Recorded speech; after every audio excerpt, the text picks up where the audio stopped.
Hi hello.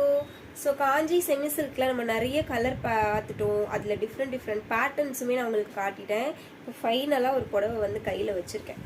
யாருக்கெல்லாம் marriage fix ஆகிருக்கு இன்னும் பர்ச்சேஸ் பண்ணல, எனக்கு 1000க்கு பிலோ கிடைக்குமா கல்யாண புடவை அப்படின்னா கிடைக்கும். இங்கே பாருங்க எப்படி இருக்கு. ஒரு நல்ல டார்க் ஒயினுக்கு பேபி பிங்க் கலர் காம்பினேஷன் அட்டகாசமாக இருக்கும். நீங்கள் முகூர்த்தமில் வந்து இதை வியர் பண்ணியிருந்தீங்க அப்படின்னா நார்மலாக இந்த மாதிரி மெரூன் கலருக்கு வந்து ஒரு ப்ளூ பாட்டில் க்ரீன் அந்த மாதிரிலாம் கொடுத்துருப்பாங்க. இது dark versus pastel colour combination. இவ்வளோ ஒரு கிராண்டான பல்லு. ஸோ அதுக்கு அகெயின் கான்ட்ராஸ்ட் ப்ளவுஸ். ப்ளவுஸ் எங்கே இருக்கு? Super brocade blouse.